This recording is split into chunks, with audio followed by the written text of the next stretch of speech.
Hello student, this is Sandhya ma'am. Now I'm just going to start your furthering chapter, the Wanda 100 Dresses Second. We have to start today from here.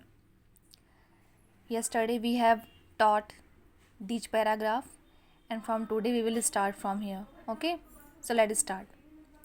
Goodness, wasn't there anything she could do? If only she could tell Wanda she didn't mean to hurt her feeling. वो कहती है कि हे भगवान, मैं कुछ कर भी नहीं सकती थी, ठीक है। काश कि ऐसा होता कि मैं वांडा को बता पाती कि मैं उसकी फीलिंग्स को हर्ट नहीं करना चाहती थी, ठीक है। Here the Maddie regretting on your her self she turn around a stole a glance at Peggy, but Peggy didn't look up. She seems to be studying hard. Well, whether Peggy felt badly or not. बेटा, class में ही वो मुड़ती है. She turn around her stole a glance. वो पीछे मुड़कर Peggy को देखती है. But Peggy did not look up. लेकिन पैगी उसे नहीं देखती है. She seems to be studying hard. ऐसा लगता है कि पैगी हार्ड स्टडी कर रही है. वेल, वेदर पैगी फेल्ट बैडली और नॉट. पैगी अच्छा सोच रही है कि नहीं, ये पता नहीं चलता है. Maddie had to do something. लेकिन मैडी को कुछ करना था वांडा के लिए. She had to find Wanda Petronski. वो वांडा पेट्रॉन्सी को खोजना चाहती थी. Maybe she had not yet moved away. उसे लगता है कि वांडा अभी उस जगह को छोड़ के नहीं गई होगी. Maybe Peggy would climb the high with her. हाई बेटा, Boggins Heights, it's a name where the Wanda was living. Okay, वो सोचती है कि हम सबको एक बार बोगन हाइट जाना चाहिए और वांडा का पता लगाना चाहिए. And they would tell Wanda she had won the contest. और वो लोग उसे बताएंगे कि वांडा ने कॉन्टेस्ट को जीता है. And they would tell Wanda had on the contest and that they thought she was smart and 100 dresses were beautiful. और वो लोग उसे ये भी बताना चाहते हैं कि वो बहुत ही स्मार्ट लड़की है और उसके जो 100 ड्रेसेस है वो भी बहुत स्मार्ट और बहुत ही सुंदर हैं. When she was dismissed when school was dismissed in the afternoon, Peggy said, with pretended glassless, "Hey, let's go and see if that kid had left town or not." बेटा, class ख़त्म होने के बाद जब स्कूल आपका ख़त्म हो जाता है, डिसमिस यानी होता है क्लोज या ओवर हो जाना, वो दोपहर का टाइम था, तब पैगी ने कहा विथ प्रिटेंडेड का मतलब होता है दिखावटी करना. Here means to say that कि Maddie was also feeling that about Wanda they have done mistake towards her. Peggy को भी ये रियलाइज़ हो चुका था कि उसने गलती करी है, लेकिन वो ये रियलाइज़ नहीं करने देना चाहती थी, ठीक है. गैसोलेंस यानी होता है फॉर्मेलिटी. ही लेट्स गो, चलो हम सब चलते हैं. And C if that kids has left town और नॉट. किड का मतलब होता है वांडा से, यानी कि चलो हम सब चलते हैं बोगिन हाइट्स में और पता लगाते हैं कि वांडा उस टाउन को छोड़ के कहीं गई है या नहीं. So Peggy had the same ideas. Maddie glowed. Peg was really all right. बेटा, इसलिए पैगी के भी मन में वही आइडिया था जो मैडी के मन में आ रहा था. ये सुनने के बाद मैगी का चेहरा काफ़ी खुश हो जाता है, काफ़ी ग्लोट करने लगता है, चमक उठता है. Peg was really all right. अब पेग भी सच में ठीक कह रही है और फाइनली उसका भी ख्याल जो है बहुत ही अच्छा है. The two girls hurried out the building up the street towards Boggins Heights. जो दो लड़कियां थीं, पैगी और मैडी, वो स्कूल को छोड़कर यानी बिल्डिंग के बाहर निकलकर बोगिन हाइट्स की गलियों में जाने लगती हैं. The part of the town were such a forbidding का मतलब होता है बहुत ही, कह सकते हैं, उदासी से भरा हुआ, बहुत ही नैरो. वहाँ की जो हवाएं थी बहुत ही उदासी से भरी हुई थी. On this kinds of a November afternoon drizzling damp and डिसमैल.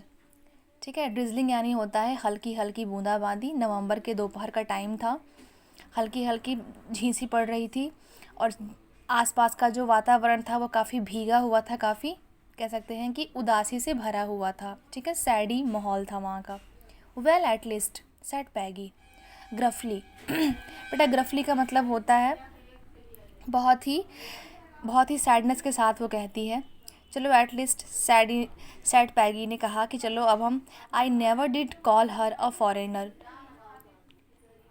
और मेक फन हर नेम। चलो अच्छा हुआ मैंने कभी उसे एक फॉरेनर के नाम से नहीं बुलाया और ना ही मैंने उसके नाम का मजाक बनाया। I never thought she had the sense to know we were making fun of her anyway. मैं तो ये सोचती थी कि उसे ये भी आभास नहीं हो सकता है कि हम लोग उसका मजाक बना रहे हैं। मतलब पैगी इतना उसके बारे में ये सोचती थी कि वो इतनी डम है कि उसको तो ये भी फील नहीं हो पाता होगा कि लोग उसका मजाक बना रहे हैं। I thought she was too dumb. मुझे लगा था कि वो बहुत ही स्टूपिड, बहुत ही बेवकूफ़ लड़की है। एंड घी, बेटा घी जो है, it's not a clarify butter. ये कोई घी नहीं है मक्खन वाला, बल्कि घी का मतलब है सरप्राइज़। वो सरप्राइज़ है, काफ़ी आश्चर्यचकित होती है। Look how she can draw. देखो वो कितना सुंदर ड्रॉ करती है। Maddie could say nothing. Maddie ने कुछ नहीं कहा, वह कुछ नहीं कह सकती थी। All she hoped was that they would found Wanda. Maddie सिर्फ यही सोचती थी, all she hopes was that they would find Wanda, सिर्फ उसे वांडा मिल जाती। ठीक है, वो सिर्फ वांडा को खोजना चाहती थी। She wanted to tell her that they were sorry and they had picked on her. Picked on का मतलब होता है किसी का मजाक बनाना या उड़ाना। शी मीन्स मैडी ये चाहती थी कि वो किसी भी तरह वांडा से मिल जाए और वो बता सके कि हम सब उसके लिए बहुत ही सॉरी हैं, बहुत ही दुखी हैं।